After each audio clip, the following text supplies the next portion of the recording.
Politics एक ऐसा device है जिसकी रेंज में भ्रष्टाचार भी आता है, करप्शन। अब यह आप पर निर्भर करता, डिपेंड करता है कि आपको ऑफ का बटन दबाना है या ऑन का। जब घड़ी में बजते हैं रात के 8 तो न्यूज इंडिया पर होती है सत्य की विजय की बात। सत्य जो कभी झुकता नहीं, कभी हारता नहीं, कभी टूटता नहीं।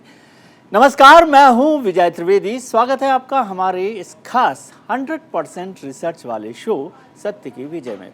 हमारा मकसद आपको रिसर्च के माध्यम से खबर का हर पहलू दिखाना है, जिससे आप अपने स्तर पर खबर का पूरा एनालिसिस कर सकें। का से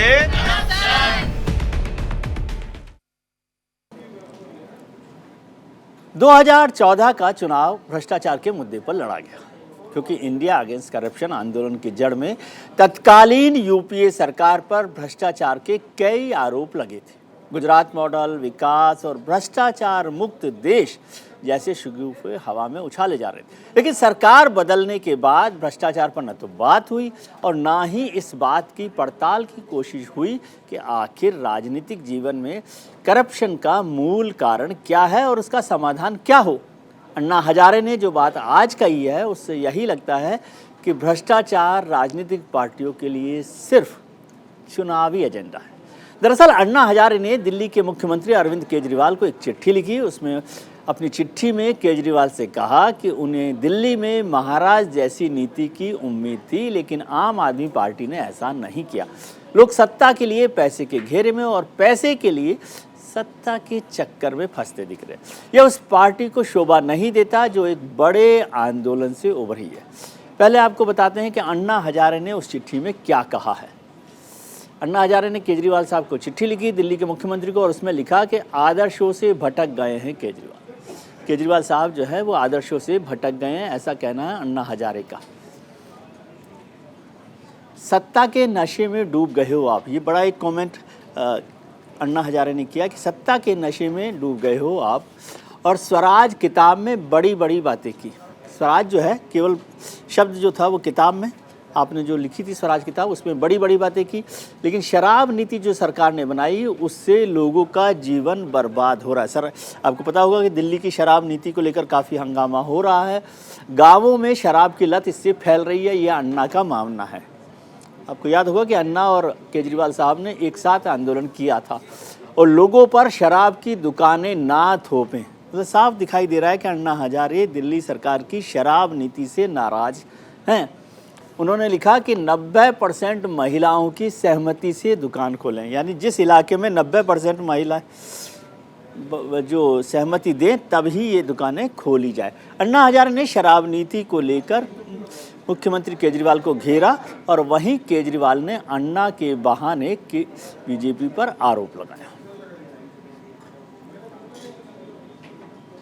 एक शराब की रणनीति पॉलिसी एक गलत बनाई, जिसमें महिलाओं को तकलीफ होगा, समाज में प्रदूषण बढ़ेगा और हमारी युवा शक्ति जो राष्ट्र शक्ति है वो युवा शक्ति बर्बाद हो जाएगी। इसलिए मैंने उसको लिखा। पंजाब के चुनाव के पहले इन्होंने कहा केजरीवाल आतंकवादी है, तो जनता हंसने लगी इनकी बातों पे। तो फिर इन्होंने कुमार विश्वास को आगे किया, बोले कुमार विश्वास से कहलवाया। अब इन्होंने शराब नीति में घोटाला हो गया। अब सीबीआई ने कह दिया कोई घोटाला नहीं हुआ। जनता इनकी बात नहीं मान रही। अभी अन्ना हजारे जी के कंधे पे बंदूक रख के चला रहे हैं। वक्त की बात है, केजरीवाल साहब कह रहे हैं कि अब अन्ना हजारे को लेकर आ गए हैं। अन्ना हजारे किसी ज़माने में उनके गुरु हुआ करते थे। खैर, करप्शन हर पॉलिटिकल पार्टी के लिए जनता का समर्थन जुटाने का शब्द बनकर है, क्योंकि करप्शन के खिलाफ आवाज़ तो तमाम उठाई जाती है, सरकारें बदल जाती हैं, लेकिन करप्शन है कि थमता ही नहीं।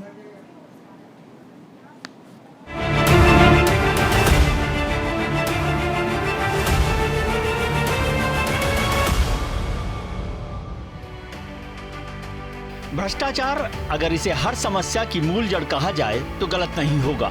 राजनीति इसकी जननी है, तभी तो शायद ही कोई चुनाव ऐसा होता हो जिसमें इसकी बात नहीं की जाती। हर पार्टी का एक ही नारा होता है, एक ही स्लोगन, हम सत्ता में आएंगे तो भ्रष्टाचार खत्म कर देंगे, हम भ्रष्टाचारियों को जेल में डाल देंगे। लेकिन भ्रष्टाचार ऐसा रक्त बीज बन गया कि वो खत्म होने का नाम ही नहीं ले रहा, बल्कि बढ़ता जा रहा है।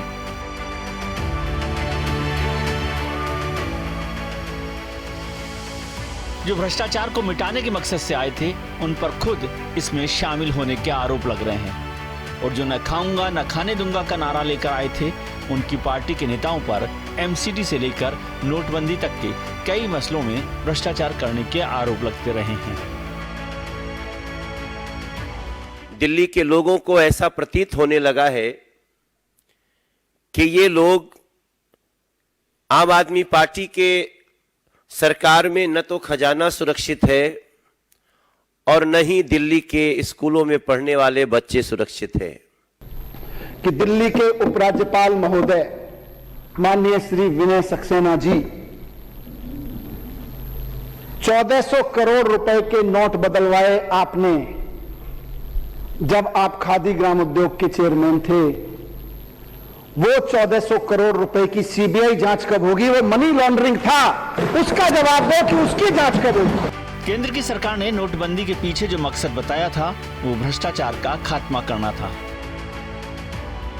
वहीं दिल्ली और पंजाब में आम आदमी पार्टी की सरकार भ्रष्टाचार पर लगाम लगाने के नारे के साथ बनी, लेकिन लगातार ईडी से लेकर सीबीआई के रेड्स में मिलता अकूत धन, मनी लॉन्ड्रिंग के बढ़ते मामले और करोड़ों रुपयों का काला धन और अन्ना हजारे का केजरीवाल को चिट्ठी लिखना कि आप भी भ्रष्टाचार के दलदल में फंसते जा रहे हैं।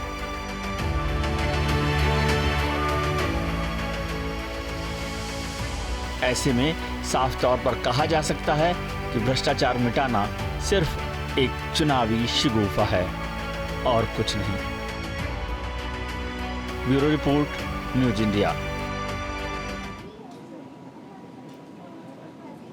अन्ना हजारे ने केजरीवाल से कहा कि आंदोलन के वक्त आप मन से बड़े बड़े भाषण देते थे, लेकिन दिल्ली के मुख्यमंत्री बनने के बाद आप लोकपाल और लोकायुक्त कानून को भूल गए।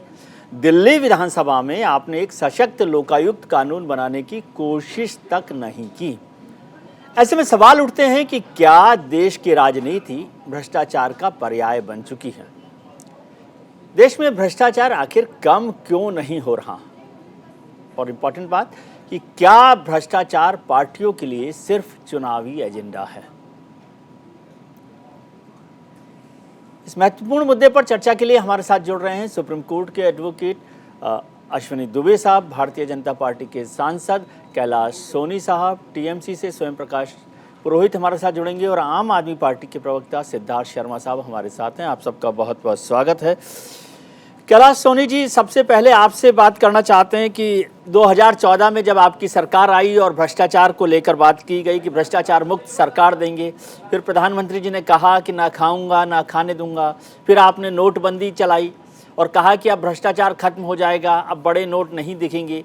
लेकिन जो आपकी एजेंसियां, आपकी सरकार, आपकी इन्वेस्टिगेटिंग एजेंसियां रोजाना छापे मार रही हैं और करोड़ों करोड़ों रुपए उन छापों में मिल रहे हैं, तो इसका मतलब ये हुआ कि जो आपने कहा था वो प्लान सक्सेसफुल नहीं हुआ या आपकी सरकार करप्शन रोकने में कामयाब नहीं हुई। देखिए, स्वतंत्र भारत के इतिहास में करप्शन पर, भ्रष्टाचार पर जितनी मुखर और पॉजिटिव एक्शन वाली कोई सरकार यदि है तो उसका नाम है माननीय नरेंद्र मोदी जी की भारत सरकार जी। और इसका प्रमाण है कि आज अपने देश के पूर्व गृह मंत्री, वित्त मंत्री जमानत पे हैं, पुराने आदेश के तहत और कोर्ट के द्वारा लालू जी जेल में हैं। नेशनल हेराल्ड के मामले में कभी ये कल्पना नहीं थी इस देश में कभी इतने बड़े बड़े मूर्धन्य राजा रानियों जैसे राजनीति को एंजॉय करने वाले लोगों की जमानतें होगी। ये मिथक देश से टूट रहा है कि बड़े बड़े ओहदों पर बैठे लोग चाहे कुछ भी करें, उनका कुछ नहीं होगा। लेकिन सर आपने इस कहा देश था में- कि आपने कहा कि डिजिटल इंडिया होगा तो पैसा जो है ना कैश पैसा नहीं मिलेगा, फिर आपने नोटबंदी की बात करके कहा कि अब बड़ा पैसा नहीं होगा तो करप्शन नहीं होगा, और आप ही की एजेंसी तो रोजाना छापे मार रही हैं, आप ही फोटो दिखा रहे हैं, तो पैसा आ कहाँ से रहा है? आपकी नीति जो है देखिए- सक्सेसफुल नहीं हुई ना। विजय जी, जी ये छापे इस बात का प्रमाण है कि हमारी इच्छा शक्ति भ्रष्टाचार के खिलाफ है। जी भ्रष्टाचारियों की संपत्ति को राजसात करने का प्रावधान इस देश में किसने किया? जी और हम दावे से कह सकते हैं कि स्वतंत्र भारत के इतिहास में केवल और केवल माननीय नरेंद्र मोदी जी की सरकार ऐसी है कि जिसमें प्रधानमंत्री जी के ऊपर एक ढिठौना अपोजिशन का कोई लीडर नहीं लगा पाया।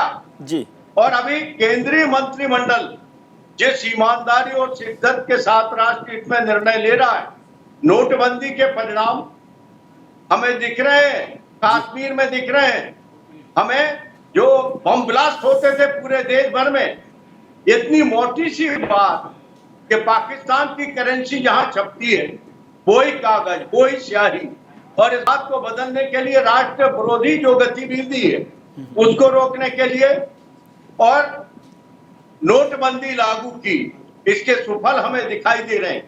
पहली बार अटल जी ने जो कहा था कि आगे दो चुनौतियां हैं, एक ऊर्जा और एक है भ्रष्टाचार, और भ्रष्टाचार के खिलाफ जितनी सक्षम कार्रवाई, एक दिन में ये भ्रष्टाचार पैदा नहीं हुआ, लगातार 50-60 साल एक दल की नहीं है। एक खानदान की हुकूमत, जी और इसने इतने स्कैंडल किए कि लोगों को लगता था कि अब भ्रष्टाचार के ऊपर कोई पाबंदी नहीं लगेगी।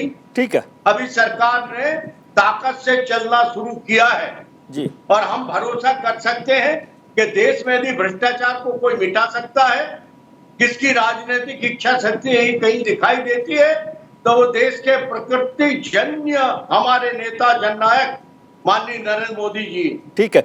सिद्धार्थ शर्मा जी, आम आदमी से मैं कोई और सवाल भ्रष्टाचार को लेकर करूं उससे पहले मैं समझना चाहता हूं, जो अन्ना हजारे साहब ने चिट्ठी लिखी केजरीवाल साहब को, उस पर आपका क्या जवाब है? मुख्यमंत्री जी ने तो जिस तरह से जवाब दिया उसी से मैं हैरान हूं। उन्होंने कहा कि अब उन्होंने अन्ना जी को लगा दिया, अब अन्ना जी आपके लिए अलग हो गए हैं भारतीय जनता पार्टी, आप तो सारी की सारी सरकार, पार्टी, करप्शन मूवमेंट सब कुछ उनके साथ किया, उनकी लीडरशिप में किया। आज मुख्यमंत्री कह रहे हैं कि उन अन्ना हजारे को, और जो चिट्ठी लिखी है उसका जवाब मुझे दीजिए, बाकी भ्रष्टाचार पर तो हम बाद में बात करेंगे। विजय जी, सभी को प्रणाम जी अन्ना हजारे जी इस देश के बहुत ही आदरणीय और पूरे देश का हर नागरिक उनसे प्रेम करता है जी लेकिन तथ्य ये भी बताते हैं कि पिछले 10 साल से अन्ना हजारे जी किसी तरह से राजनीतिक रूप से सक्रिय नहीं है। जी आम आदमी पार्टी जब से बनी, अन्ना हजारे जी आम आदमी पार्टी के से संबंधित नहीं है। जी ऐसी स्थिति में जब अन्ना हजारे जी ने कोई पत्र लिखा है तो अन्ना हजारे जी ने 1 हफ्ता 10 दिन पहले गुजरात में जो जहरीली शराब से लोगों की मौत हुई थी उस पर भी पत्र लिखा है गुजरात सरकार को, जी उसकी भी चर्चा हो जानी चाहिए। ठीक है। इसीलिए हमारा मानना है कि अन्ना हजारे जी के कंधे पर बंदूक रख के एक व्यक्ति, संत जैसा व्यक्ति जो कि राजनीति से बाहर है, वो महाराष्ट्र में एक गांव में बहुत अच्छा काम करते हुए लोगों का जीवन बेहतर करने का प्रयास कर रहे हैं, उनको अनावश्यक विषयों सर में आपकी बात ये समझ नहीं ओछी आई राजनीति भाजपा सिद्धार्थ कर जी, रही आपकी है। बात समझ नहीं आई। आपने कहा कि उनके कंधे पर बंदूक रखकर, यदि केजरीवाल साहब को चिट्ठी लिखे हैं तो उनके कंधे पर बंदूक रख के, और आपने बताया कि गुजरात में जहरीली शराब पर भी उन्होंने चिट्ठी लिखी, तो वो बंदूक आपने रखी थी उनके कंधे पर?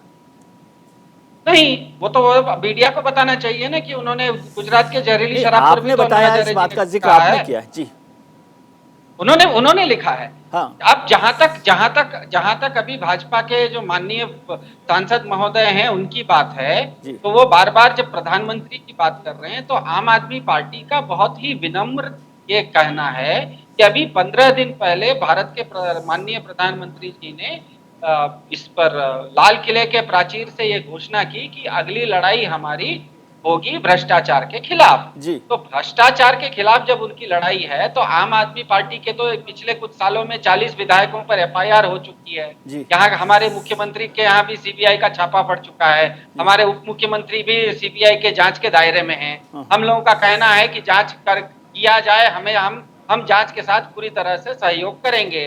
भाजपा का जो ये कथानक है कि अगर आप निर्दोष हैं तो आपको जांच से डर क्या है, तो यही सवाल हम आज भाजपा से कर रहे हैं कि आप भारत के माननीय प्रधानमंत्री जी का जो भ्रष्टाचार के विरुद्ध लड़ाई है उसका साथ दीजिए। ठीक है। पीके सक्सेना जी के ऊपर भी भ्रष्टाचार का आरोप है जो कि आम आदमी पार्टी नहीं लगा रही है, इकोनॉमिक टाइम्स में छपा हुआ है। ठीक है, मैं सिद्धार्थ जी अभी मैं उस पर आपकी पॉलिटिकल लड़ाई पर बात अलग से कर लेंगे। सिद्धार्थ जी, अभी मेरा छोटा सा निवेदन था कि बीजेपी के साथ जो आपको बोलना है वो बोलिए, उस पर मुझे चिंता नहीं है। मैं ये कह रहा हूँ कि केजरीवाल साहब को जो अन्ना जी ने चिट्ठी लिखी है उसका जवाब क्या है, मैं वो जानना चाहता हूँ आपसे पहले। ये तो हमने कहा ना कि अन्ना हजारे जी के कंधे पर बंदूक रख के जो व्यक्ति राजनीति से पिछले 10 सालों से संन्यास ले चुका है, वो अपने क्षेत्र में लोगों का काम कर रहा है, उनको इस चीज में लाना बीजेपी की बहुत ओछी मानसिकता है। मतलब भाजपा की बहुत ओछी बीजेपी ने चिट्ठी लिखवाई है और आपके पास उसका जवाब नहीं है चिट्ठी का। हमने कहा ना कि अन्ना हजारे जी इतने आदरास्पद व्यक्ति हैं। मैं चिट्ठी का जवाब पूछ रहा हूँ सिद्धार्थ जी, आप बात मेरी समझ पा रहे हैं कि नहीं पा रहे? मैं केवल पूछ रहा हूँ अन्ना हजारे की चिट्ठी का जवाब क्या है? विजय जी, विषय मेरे और आपके बीच में नहीं है। विषय है कि आज इस देश में सत्ता बीजेपी के हाथ में है। वो अगर भ्रष्टाचार के खिलाफ लड़ाई लड़ रही है तो वो सिर्फ विपक्षी पार्टियों के खिलाफ लड़ेगी या अपने लोगों को भी कभी जेल में डालेगी। वो अलग इशू है, उस पर हम चर्चा करेंगे। वो कभी जांच करवाएगी। आपकी बात से सहमत हूँ, उस पर हम अलग बात करेंगे। मैं चाह रहा था कि आप अन्ना जी की चिट्ठी का जवाब दें। खैर, अश्विनी जी, अश्विनी जी, ठीक है, अश्विनी जी, अन्ना जी आदरास्पद हैं। अश्विनी जी, मुझे लग रहा है कि आप बेवजह टाइम खराब कर रहे हैं अदालतों का, हमारा और खुद का। ये भ्रष्टाचार के खिलाफ लड़ाई, पता नहीं क्या क्या कानून के लिए आप पिटीशंस डालते हैं, दिन भर खराब कर रहे हैं टाइम। तो अदालतों का भी टाइम खराब कर रहे हैं, देश का भी कर रहे हैं, हमारा भी कर रहे हैं और अपना सबसे ज़्यादा कर रहे हैं, जब कुछ होना ही नहीं है भ्रष्टाचार के खिलाफ। देखिए, अकाउंटेबिलिटी अगर सरकारें नहीं पूरा करती हैं तो इस देश की न्यायिक व्यवस्था खास तौर से कॉन्स्टिट्यूशनली इतनी एम्पावर्ड है कि वो उनको एनफोर्स करती है, फोर्स कहती है और मैंडेमस के जरिए कहती है कि आप अपनी अकाउंटेबिलिटी मत भूलिए। तो इस तरह से जो अभी कुछ दिनों में हम लोगों ने देखा कि चाहे करप्शन को लेकर रहा हो, चाहे फ्रीबीज को लेकर रहा हो, चाहे रेवड़ी को लेकर रहा हो, चाहे इलेक्शन रिफॉर्म्स को लेकर रहा हो, चाहे चुनाव में काले धन के प्रयोग को लेकर रहा हो, चाहे चुनाव में सोशल मीडिया के यूज, अब्यूज और मिसयूज को लेकर रहा हो, चाहे ट्रांसपेरेंट सिस्टम बनाने की बात रही हो, अदालतें सामने आई हैं। आज भी भारत दुनिया के सबसे भ्रष्ट देशों में बना हुआ है जी। दुनिया भर में भ्रष्टाचार का मापन करने वाला जो करप्शन परसेप्शन इंडेक्स है, जो सीपीआई है, उसके अनुसार भारत 86वें स्थान पर जी। चुनाव में काले धन का उपयोग नहीं रुका, पार्टी आई, पावर बदला, अपने हिसाब से उपयोग होने लगा। पिछले 10 वर्षों का आप आंकड़ा उठाइए और आप देखिए, चुनाव में राजनीति का अपराधीकरण नहीं रुका, सुप्रीम कोर्ट की जजमेंट की बात, अपराधीकरण भी भ्रष्टाचार की तरफ ही इंगित करता है जी। व्यवसाय, जो व्यवसायी हैं, व्यवसायियों से वसूली नहीं रुकी, डायरेक्टली या इनडायरेक्टली। जो पॉलिसीज हैं, उन पॉलिसीज को अपने लाभ को, चाहे वो एक्साइज पॉलिसी रही हो या दूसरी पॉलिसीज रही हो, अपने लाभ के लिए, अपने साथियों के लाभ के लिए, अपने स्पॉन्सर जिन्होंने किया उनके लाभ के लिए पॉलिसीज चेंज हुई ऐसे समय पर जिन समयों पर डेल्टा कोविड ने कोहराम मचा रखा था। उस समय पर सारे नियमों को ताक में रखते हुए पॉलिसीज बदली गई। तो आप नहीं कह सकते कि ट्रांसपेरेंट पॉलिसी है जी। और भ्रष्टाचार शिष्टाचार बनने की कगार में पहुंचे जी, और इतनी जड़ें अपनी मजबूत कर रहा है कि अदालतें भी उसको खत्म कर पाने में अक्षम हो रही है जी। एक पॉलिटिकल जी जी जी जी ठीक है, आता हूं आपके पास आगे।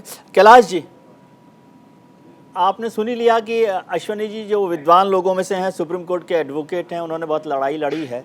उन्होंने बता दिया कि दुनिया में अभी भ्रष्टाचार के नंबर पर हमारा 86वां नंबर है और दुनिया के सबसे भ्रष्ट देशों में से एक देश भारत को माना जाता है।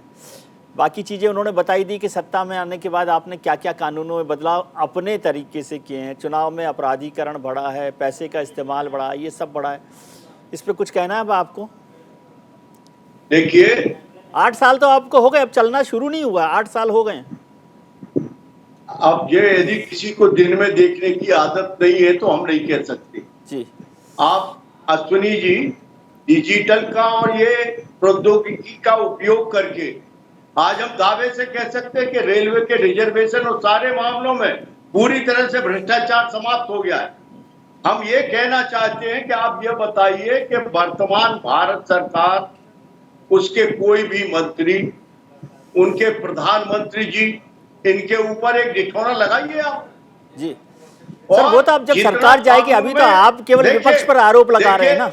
देखिए कानूनों में संशोधन करके, ये बीमारी एक दिन की नहीं है जी। जो मैंने कहा भ्रष्टाचार में दीमक की तरह भ्रष्टाचार को प्रवृत्त करने का काम सबसे ज्यादा इस देश में भारतीय राष्ट्रीय कांग्रेस और उनकी सरकारों ने किया है।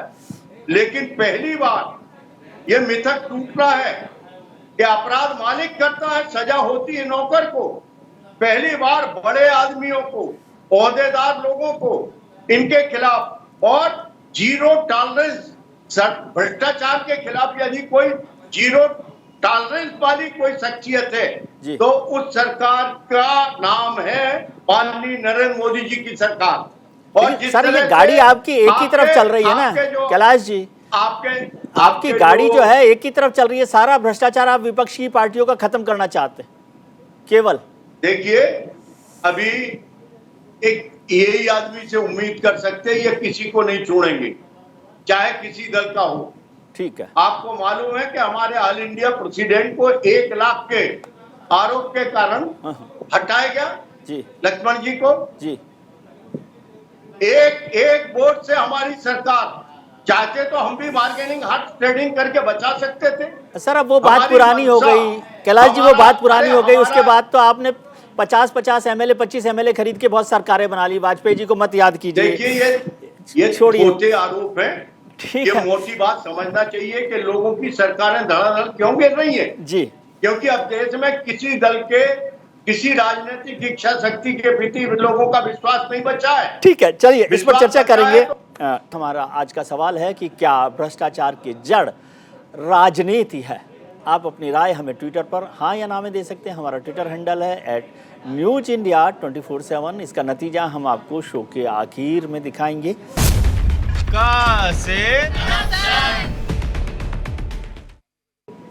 क्या भ्रष्टाचार की जड़ राजनीति है? इसे लेकर हमने आम लोगों की राय जानने की कोशिश की। आखिर देश की जनता का क्या कहना है, देखिए जन का मन। मेरे विचार से तो है, इसलिए कि जितने भी भ्रष्टाचारी हैं उनको कहीं न कहीं से राजनीतिकों का असर मिला हुआ है। बिना राजनीति के सह से भ्रष्टाचारी जो है भ्रष्टाचार को आगे बढ़ा ही नहीं सकते हैं। जब भी भ्रष्टाचार करते हैं तो किसी न किसी राजनीतिक बड़े लोगों का फोन आ जाता है। जो भी भ्रष्टाचार होता है वो कहीं न कहीं राजनीतिक लोगों के सह से होता है। और ऐसा देखा जाता है कि जो भी फैसले होते हैं प्रशासन के, उनमें राजनीतिक लोग हमेशा टांग अड़ाते आए हैं और अपने फेवर में फैसला लेने के लिए लोगों को मजबूर करते आए हैं। देश में राजनीति और भ्रष्टाचार एक दूसरे के पूरक हैं। जड़ की बात अगर करें तो ये आज की बात नहीं, पिछले 70 सालों में जितने भी राजनेता हुए हैं, अगर 2-4-5% को हटा दिया जाए तो लगभग सारे भ्रष्टाचारी हुए हैं, जिसमें से कुछ लोग पकड़े गए और कुछ नहीं पकड़े गए। न्यूज इंडिया की टीम लगातार आप तक सही और सटीक जानकारी पहुंचाने की कोशिश करती है। इसी कड़ी में हमारी रिसर्च टीम हर समय इस काम में लगी रहती है। इस बीच एक बड़ी ही अलग चीज़ निकलकर सामने आ रही है। देखते हैं कितना भ्रष्टाचार हुआ, कितना कम हुआ, ये सारी जानकारी आप स्क्रीन पर देख सकते हैं।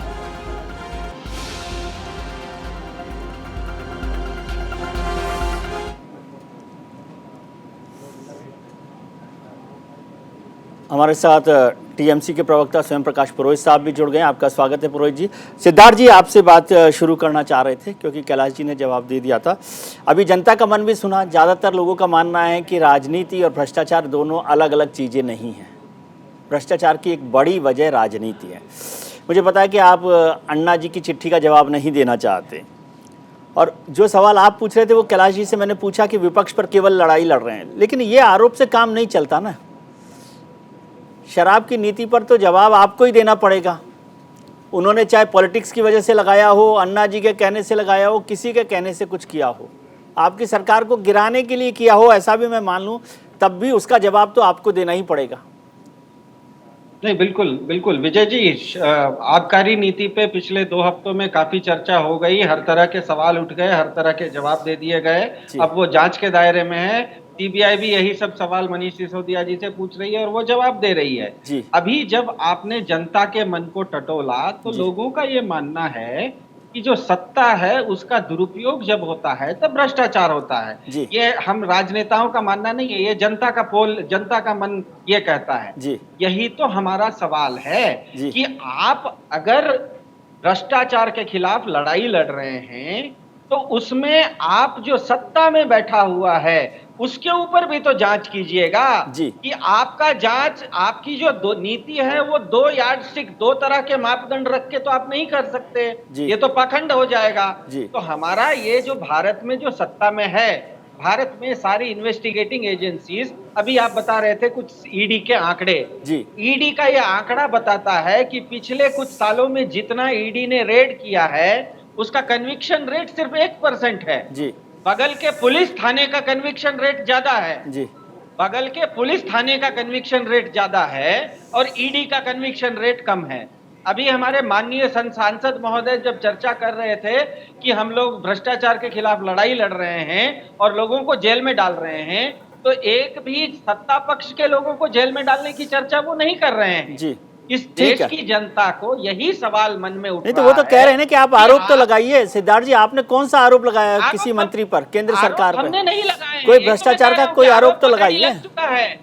आरोप लग चुका है। जो 2 कैशियर थे, यही तो कहना है कि सत्ता का दुरुपयोग करते हुए वीके सक्सेना जी जिस समय वो khadi and village industries commission के चेयरमैन थे, तो उनके दबाव में कैशियरों ने पैसे का नोट बंद, पैसे का जो पैसा बंद हो गया था उसकी अदला बदली करने का उनके ऊपर दबाव आया, ऐसा कंप्लेंट है। ठीक है, कैलाश जी से इस पर जवाब लेते हैं। हम तो इतना ही कह रहे हैं कि उसकी जांच करवा लीजिए। ठीक है, सोनी जी से इस पर जवाब लेंगे। हमारे साथ स्वयं प्रकाश पुरोहित साहब भी जुड़े हुए हैं। पुरोहित जी, ये भ्रष्टाचार के खिलाफ लड़ाई पर चर्चा हो रही है, राजनीति पर चर्चा हो रही है। अन्ना जी की एक चिट्ठी आई, उस रेफरेंस से हमने इस चर्चा को शुरू किया। आपके भी मित्रों पर भ्रष्टाचार के आरोप लगे, कुछ रिकवरी हुई, कुछ नहीं हुई, कितनी हुई नहीं पता, इस पर चर्चा नहीं करते। लेकिन अब ये लड़ाई इसलिए होगी कि कैलाश जी की कमीज सफ़ेद रहे और पुरोहित जी की कमीज पर दाग हो जाए, तो आप कहेंगे कि नहीं आप अपने दाग क्यों नहीं दिखा रहे? ये लड़ाई है क्या? नहीं, देखिए ये तो सबको सोचना चाहिए। जितनी भी राजनीतिक पार्टियां हैं उनको सोचना चाहिए। आज मैं ये बता सकता हूं कि मेरी जो पार्टी की नेत्री है ममता बनर्जी, वो एक सूती साड़ी पहनती है, वो हवाई चप्पल पहनती है, उसको व्यक्तिगत कोई भी एक्सपेंसेस नहीं है। ठीक है, तो वो उसने अपने जीवन में गांधीवाद को अपनाया है। आप ये देखिए कि भ्रष्टाचार कहां से पैदा होता है। नोटबंदी रात को बंद कर देना और उनके कॉर्पोरेट लोगों को पता होना, ये भ्रष्टाचार है। ये आजाद भारत का सबसे बड़ा भ्रष्टाचार है कि रात को 8 बजे नोटबंदी होती है और करोड़ों रुपये लोग लेन देन कर रहे हैं दूसरे दिन 30% में। इसको कभी कोई टीवी चैनल में आज तक सबको पता है। हर ब्यूरोक्रेट्स के चेंज हुए हैं क्योंकि सब एक दूसरे का ताना बाना, ऐसा मकर जाल फैला हुआ है ना। ये अंग्रेजों के समय से, ये आप किसी पुरानी पार्टी को दोष मत दे, ये कुछ तो हमारे, मैं ये बोलूंगा हम सब भी उसमें मिले हुए हैं।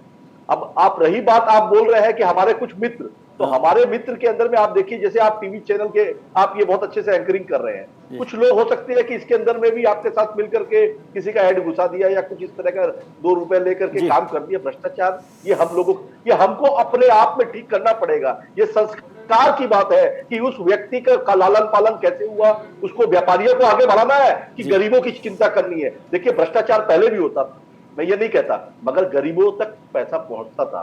मगर अभी भ्रष्टाचार हो रहा है पूंजीपतियों के लिए। अभी सिर्फ भ्रष्टाचार, बैंकों के घोटाले हो रहे हैं, सिर्फ मतलब एक लॉबी है, वही भ्रष्टाचार के अंदर में उन्हीं को ही बढ़ावा भी उन्हीं को मिल रहा है। ठीक आप देख लीजिए नोटबंदी के अंदर में, नोटबंदी होने के बाद में कितने लोगों के इनकम टैक्स के खाते पकड़े गए हैं, आप मेरे को बताइए ना। ठीक है, बहुत बड़ी बड़ी बात हुई थी कि काला धन बंद हो जाएगा, ये बंद हो जाएगा, सब रुपए आ जाएंगे। वो इस पर हमने पुरोहित जी आपके सवाल मैंने कैलाश जी से पहले ही पूछे, ये सारे सवाल आपसे पूछे हैं जो आप कह रहे हैं, वो मैंने सवाल कैलाश जी से किए हैं जो हमारे भारतीय जनता पार्टी के माननीय सांसद हैं। अश्विनी जी, मैं कैलाश जी के पास आऊँ ताकि सारे सवालों के जवाब ले लूँ। आप बताइए रास्ता क्या है, जो आपसे सवाल कर रहे थे, फिर मैं आपके साथ सम्मान कह रहा हूँ, आपको हालांकि लगा होगा कि मैं कोई गलत तरीके से आपको बात कर रहा हूँ, मैं तो कह रहा था आपकी मेहनत से मुझे परेशानी होती है, तकलीफ होती है कि अश्विनी जी लगे हुए हैं लड़ाई लड़ने में अकेले, लेकिन नतीजा कुछ नहीं निकल रहा, और कैलाश जी कह रहे हैं कि वो पूरा देश को साफ करने में लगे हुए हैं सफाई अभियान में। विजय जी, बड़े आदर और सम्मान के साथ जी, जब तक राजनीति का अपराधीकरण और नौकरशाही का राजनीतिकरण राज्य सत्ता के लिए दुरुपयोग होता रहेगा, तब तक इस तरह की व्यवस्थाएं बनी रहेंगी। जी, भारत में 1% अमीरों के पास कुल संपत्ति का लगभग 60% हिस्सा है जी, और इस तरह की जो समानताएं हैं, वो समानताएं पूंजीवाद की तरफ ले जाती हैं। कम आय के स्तर पर यह लोगों को अपनी बुनियादी जरूरतों को पूरा करने के लिए अधिकारियों को रिश्वत देने के लिए मजबूर करता है। जी, मैं आंकड़ा बताता हूं। इंडिया करप्शन सर्वे ने 2019 में एक रिपोर्ट जारी किया जिसमें राजस्थान को देश के महाभ्रष्ट राज्यों में माना गया। जी, बिहार भ्रष्टाचार की लिस्ट में दूसरे पायदान पर, झारखंड भ्रष्टाचार की लिस्ट में तीसरे पायदान पर, उत्तर प्रदेश 74% लोगों को अपना काम करवाने के लिए उत्तर प्रदेश में रिश्वत देने की बात स्वीकारी। तेलंगाना में 67% लोगों ने कहा कि उन्हें अपना काम करवाने के लिए घूस देना पड़ता है।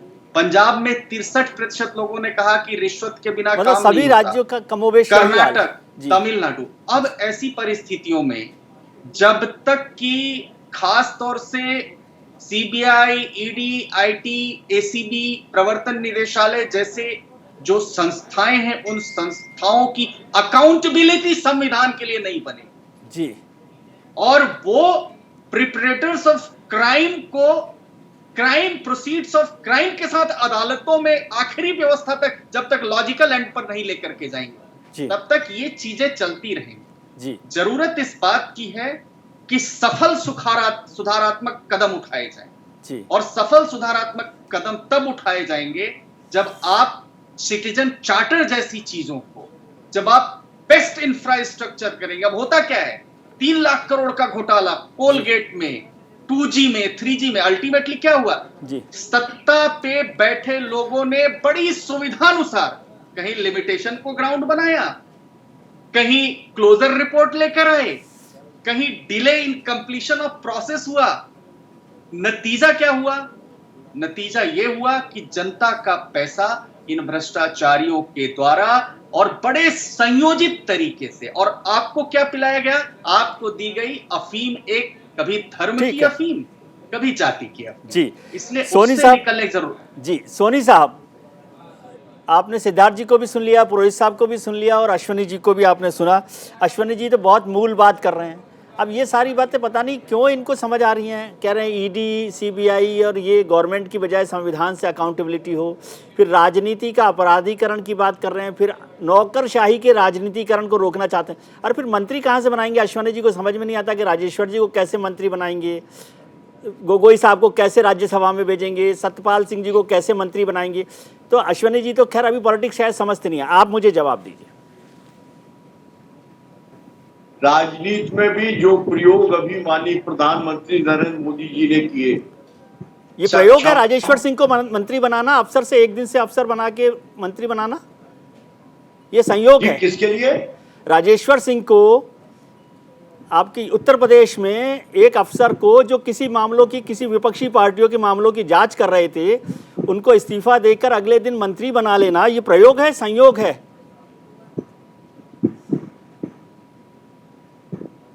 देखिए, उनकी अलग योग्यताएं भी हैं। हाँ, वो उसी वजह से बनाया गया। उनके आकलन के आधार पर उनको बनाया है जी, और इस बात का जवाब तो हमारे बनाने वाले लोग ठीक ढंग से दे पाएंगे जी। लेकिन अभी अश्विनी जी ने जो बात कही जी कि ये अभी जितने नाम उनने स्टेटों के गिनाए हैं भ्रष्टाचार के, जी, वो बहुतायत विरोधी पार्टी के लोगों के सरकारें हैं। कहाँ सर, उत्तर प्रदेश में विरोधी सरकार है क्या?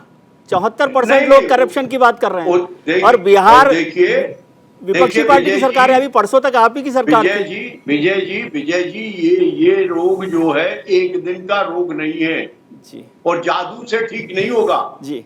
ये पॉजिटिव अपोजिशन, जिम्मेदार अपोजिशन जी, ये रास्ता बताए कि भ्रष्टाचार को खत्म करने का ये रास्ता और है।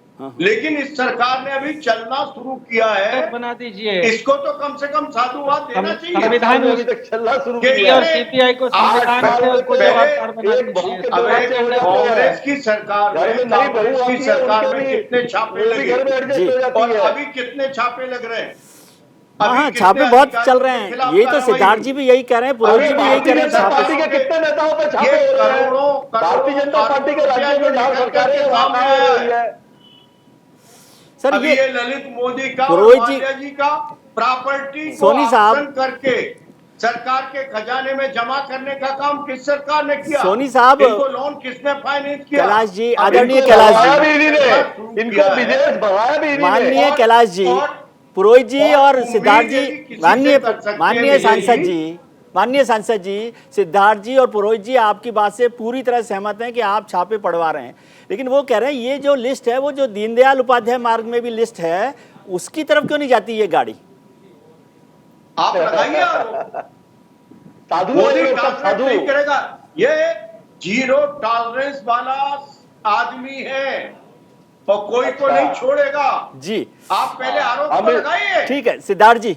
अनिल अंबानी को जो ले जाकर के राफेल डील दिलवाई है, देखिए, उसका जो मेंटेनेंस के लिए विजय- जीरो विजय- टॉलरेंस होता है क्या? विजय जी, हमारे प्रधानमंत्री बीच में- श्रीलंका में हमारे फोन बीच करके में बोलते हैं सर्वोच्च अडानी को न्यायालय फोन के करके बहुत बड़े ये जीरो अधिवक्ता हैं। टॉलरेंस है। उन्होंने कुछ ये चीजों को सामने रखा। धोते नारे लगाने से जब कुछ नहीं होगा। तक नियम आप विरुद्ध ईडी हमारे और यहाँ नहीं है। सीबीआई जैसी ठीक है, कैलाश जी, सिद्धार्थ जी को, पुरोहित जी को नहीं करना। अडानी की संपत्ति जी। इतनी बड़ी।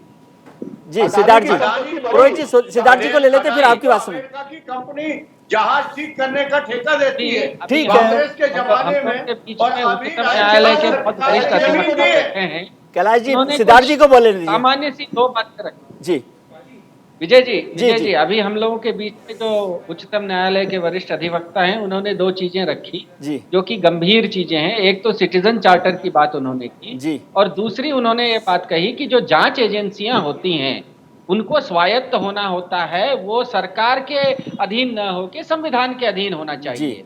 और जब राजनीति का अपराधीकरण का बात होता है, तो आज ही अखबार में हमने पढ़ा कि बेचारे जो सवारी थे उत्तर प्रदेश में, उनके बच्चों को उठा ले गए और वो बच्चे पाए गए भाजपा के किसी पार्षद के घर पे। ठीक है। तो राजनीति का अपराधीकरण जब तक रुकेगा नहीं और ईडी और सीबीआई जैसी संस्थाओं को स्वायत्तता नहीं मिलेगी, आज यही तो आम आदमी पार्टी सवाल कर रही है। ये अश्वनी जी ने, सिद्धार्थ जी, अश्वनी जी ने आम आदमी पार्टी का, सीबीआई की जांच होनी है। सिद्धार्थ तो जी, वीके सक्सेना जी की भी अश्वनी तो जी जांच ने, हो जाए। सिद्धार्थ जी, मनीष अश्वनी जी सिसोदिया ने, की तो जांच आप कर ही रहे हो। अश्वनी जी ने आम आदमी पार्टी का मैनिफेस्टो पढ़ लिया क्या? सिटीजन चार्टर की बात कर रहे हैं, आपको याद दिला रहे हैं।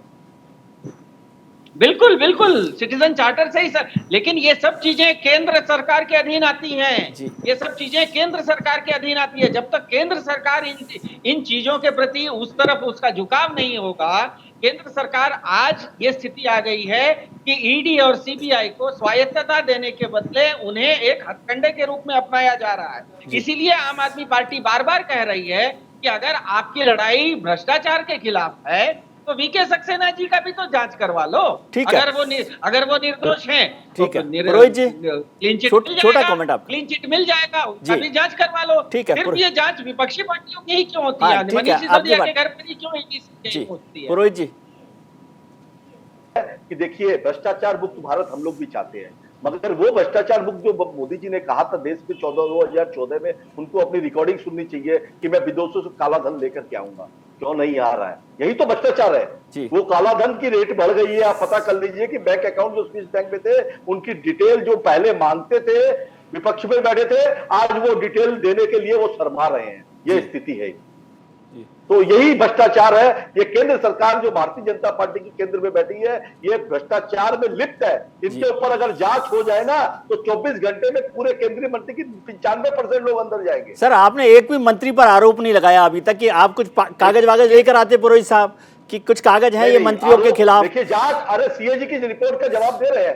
राफेल का मैं बोल रहा हूं ना, श्रीलंका के राष्ट्रपति ने कहा, फ्रांस के राष्ट्रपति ने कहा, क्या कहा कि देश का प्रधानमंत्री एक व्यापारी को लेकर के आता है और उसको ठेका दिलाने के लिए फोन करता है। ये भ्रष्टाचार नहीं है आपकी नजर में? ठीक है, ये क्या लोकतंत्र के अश्विनी जी, भ्रष्टाचार है? ठीक है अश्विनी जी, आप पेशे से वकील हैं, सीनियर एडवोकेट हैं सुप्रीम कोर्ट के, तो आपने बीमारी को डायग्नोस तो कर दिया, इसलिए मैं आपको डॉक्टर मानता हूं। अब डॉक्टर से डायग्नोस से काम नहीं चलेगा ना, मुझे इलाज भी बताइए आप। बिल्कुल विजय जी, बड़ा इंपॉर्टेंट टॉपिक है और आपके साथ डिस्कशन में बैठ के बहुत ही वैल्यूएबल बातें आती हैं और सुझाव भी आते हैं, और आप हमेशा से समसामयिक मुद्दे जो खास तौर से सोसाइटी इस लार्ज से जुड़े होते हैं उसको उठाते हैं। भारत सरकार ने भ्रष्टाचार को खत्म करने के लिए बहुत कदम उठाए। भ्रष्टाचार निवारण अधिनियम 1988 बना, बेनामी संपत्ति अधिनियम 1988 बना, मनी लॉन्ड्रिंग का रोकथाम अधिनियम 2002 बना, केंद्रीय सतर्कता आयोग अधिनियम 2003 बना, सूचना का अधिकार आयोग 2005, कंपनी अधिनियम में खासतौर से अमेंडमेंट, लोकपाल और लोकायुक्त अधिनियम 2013।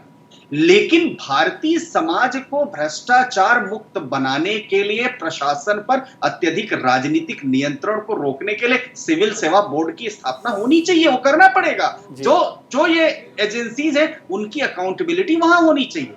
सरकारों में पदानुक्रम के स्तर को कम करना होगा। ये नहीं होना चाहिए कि सरकार बैठी हुई वहां पर डिसीजन ले रही है कि साहब ये आदमी हायरार्की में या वहां से आए, ये डिसाइड करेगा। अनुशासनिक कार्यवाही आपको भी करनी पड़ेगी और चुनावी सुधार करना पड़ेगा।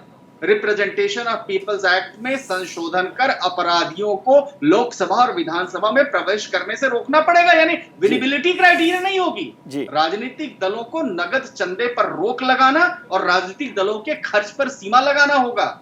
और जो इंद्रजीत गुप्ता समिति की रिकमेंडेशंस हैं उन रिकमेंडेशंस को लागू करना पड़ेगा और पारदर्शिता, जागरूकता और लानी पड़ेगी आपको, तभी ये चीजें रुक सकती है। और मैं समझता हूं कि जितना ज्यादा राजनीतिक भ्रष्टाचार है विजय जी, उतना भ्रष्टाचार कुछ नहीं। तो जब स्टेट्स स्पॉन्सर करने लगे, स्टेट्स कैसे स्पॉन्सर करती थी? अब सुनिए एक बात और, जब कट कर निर्धारित हो जाता है 5% यहां 10% यहां। आपने भ्रष्टाचार का मध्य प्रदेश में देखा उदाहरण, ताजा एग्जांपल, पूरा का पूरा डैम कैसे बह गया और क्या जवाब दे दिया गया कि बारिश ज्यादा आई। आप इतना बड़ा देश में भ्रष्टाचार नहीं होता, इतना बड़ा व्यापक भ्रष्टाचार हुआ। उस व्यापक जैसे भ्रष्टाचार में आज एक अकाउंटेबिलिटी नहीं आई। इन बातों को सरकारों को मानना पड़ेगा। भ्रष्टाचारों को निश्चित तौर पर लॉजिकल एंड पे ले जाना पड़ेगा। कौन दोषी है? सोनी साहब, बिल्कुल वक्त नहीं है, लेकिन फिर भी मैं आपका आखिरी कमेंट चाहता हूं। दुबे जी जो बात कर रहे हैं वो मोटी तौर पे मुझे समझ में आई कि ये कह रहे हैं घंटी बांध लीजिए गले में। अब बताइए, इतना मुश्किल काम ये बता रहे हैं। मैं सुनी जी, पहले तो विजय जी आपको साधुवाद कि आपने ठीक इशू पे बहस की। देश के सामने ये चर्चा तो होना चाहिए और इसके पॉजिटिव सॉल्यूशन अश्विनी जी को हम साधुवाद देना चाहते हैं, उनका हम स्वागत करते हैं। हम सहमत हैं इस बात से कि उनने जो सुझाव दिए हैं उस पर साइमल्टेनियसली एक तो राजनीतिक दलों को आत्मानुशासित होना पड़ेगा कि भ्रष्ट लोगों को मंत्री ना बनाए, यदि आरोप लगता है तो उनको निकालें। और दूसरा, आम जनता से भी हमारा नीति वाक्य है विजय जी कि उसे मत सराहो जिसने गलत ढंग से संपत्ति एकत्रित की है। आज जनता को भी अपना दृष्टिकोण बदलना पड़ेगा कि बेईमानी से, भ्रष्टाचार से, बदमाशी से जो रातों रात पूंजीपति बनता है उसको हम कितना रिगार्ड करते हैं। समाज को भी उन्हें मान्यता और सम्मान। सर, मैं लोकसभा का जो रिकॉर्ड है वो देख रहा था, उसमें भारतीय जनता पार्टी समेत सभी पार्टियों के 75% से ज्यादा सांसद जो हैं करोड़पति हैं। माफी चाहता हूँ, क्या करूं मैं? ये अश्विनी जी जैसे लोग बनाते हैं। मैंने आपसे यही कहा कि सारे राजनीतिक दलों, ठीक है, आत्मानुशासित होकर के खुद निर्णय लेना होगा। ये सबसे आदर्श स्थिति। चलिए, और इसके लिए फिर कानून बनाया जाए। चुनाव आयोग से लेकर के अभी सुप्रीम कोर्ट भी चर्चा कर रहे हैं कि किस तरह से रेवड़ियों के संबंध से देश भर में सारे राजनीतिक दल।